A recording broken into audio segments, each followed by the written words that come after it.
Comment profiter de son mois de Ramadan? Assalamu alaikum wa rahmatullahi wa barakatuhu.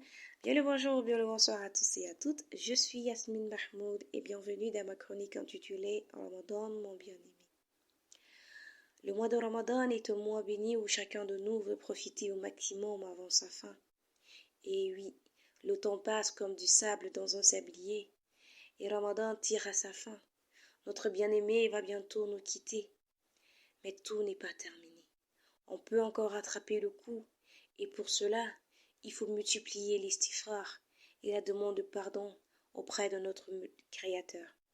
Multiplier les aumônes. Les sadaqat peuvent être multiples et variés. Cela peut être monétaire, alimentaire, déplacer un élément nuisible qui dérange les passants, donner à boire à des animaux errants, sourire à son prochain. Ne pas oublier que les sadaqat sont faites pour plaire à Allah. Les sadaqat sont multiples et préviennent beaucoup de maux et font partie des bienheureux ceux qui les réalisent. Aider autrui, le faire pour l'amour d'Allah et ne rien attendre de cette personne en retour. Prenez du temps pour votre famille et ayez le meilleur comportement avec eux, que ce soit votre conjoint, parent ou enfant, votre sœur ou votre frère. Visitez les personnes âgées, malades, et ceci est un acte méritoire a fortiori s'il se réalise pendant le mois de Ramadan, car les conséquences ou les récompenses en seront davantage multipliées. Il y a des personnes malades dans les hôpitaux et en maison qui sont délaissées par leur famille. C'est l'occasion de leur apporter un petit baume dans le cœur. Durant ce mois béni, selon vos disponibilités, privilégiez une visite au mois. Nourrissez les plus pauvres pour avoir encore au compteur de votre bonne action beaucoup de hasanat. Partagez vos repas au moment du iftar en nourrissant les jeûneurs qui ne sont pas de votre famille et les plus démunis, les personnes fragiles.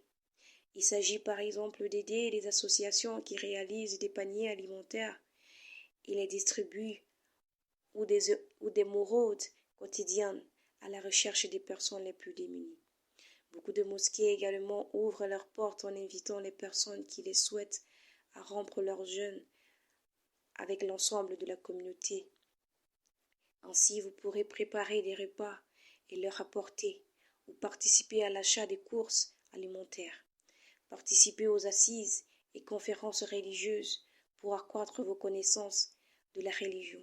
Augmentez vos connaissances de la religion et focalisez-vous sur la science. Pensez à se mettre à la place des personnes les plus démunies, les pauvres, les orphelins, les nécessiteux, les malades, les prisonniers. Il s'agit pour le musulman de ne pas se focaliser sur son être, mais bel et bien de s'ouvrir sur le monde extérieur et essayer de ressentir le temps d'un mois ce que les personnes ressentent au quotidien dans leur vie.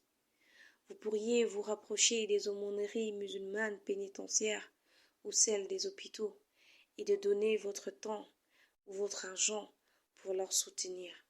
Pendant ce mois, devenez un meilleur musulman sur le summum des objectifs à réaliser, car au fond, faire des efforts quotidiennement a un enjeu et cela est dans le but d'optimiser les performances quotidiennes et que cela serve dans la vie du musulman en général et de manière fréquente et cela même après le mois de Ramadan. C'est le plus grand djihad que la personne ressent sur terre, car cela demande beaucoup d'efforts, car il faut sans cesse se mettre et se remettre en question et essayer de devenir meilleur que la veille. D'ici là, prenez soin de vous, dites à ceux que vous aimez que vous les aimez, car la vie est courte et fragile. Moi je vous aime en Allah. Assalamu alaikum wa rahmatullahi wa barakatuh.